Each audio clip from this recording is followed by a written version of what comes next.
A boy arrives with flowers to visit Xiaofu, only to stumble upon a scene of revelry. The sight of silk garments barely covering her thighs sends his heart racing and his face flushing. He had come to thank the woman for her kindness. She had helped him when he fell ill on the street and even escorted him home. But instead of delight, she barely acknowledges Michael's presence, giving him only a cold glance before returning to her own affairs. The small room fills with awkwardness until Hannah breaks the silence, asking Michael to fetch some plums from the basement. He agrees, but the task leaves his face covered in dust. Hannah laughs at Michael's clumsy state and offers to draw him a bath, promising not to peek. Yet the next moment, Michael realizes she hasn't kept her word. A flimsy, semi-transparent partition does little to block her curious gaze. After the bath, Hannah drapes a towel over him from behind, but then presses herself against him. The warmth of her body against his sends a rush of excitement through the young man. Hannah turns him around and gently kisses his lips.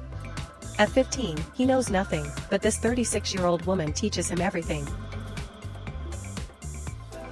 At dinner, Michael replays the day's events in his mind. Soon after, he claims academic pressure to move into the school dorms, but in truth, he spends every day with Hannah. Between his cold, rigid family and the warmth of her embrace, he chooses the latter. After school, he rushes back to her tiny house, where they lose themselves in passion. Hannah's favorite moments are when Michael reads to her. She listens with raw emotion, weeping over tragic passages or smiling at joyful ones. Over time, Michael grows curious about her past, though she never speaks of it. He's convinced she's noble-hearted, utterly enchanted despite their age gap. Yet Hannah never calls him by name, only kid. On a trip funded by his scholarship, they wander through golden wheat fields and dine in exotic restaurants.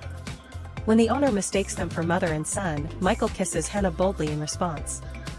For the first time, their love steps out of that shabby little room and into the sunlight. At a small church, Hannah tears up listening to hymns, but when she sees Michael, she smiles. In that moment, he believes she's an angel sent by God.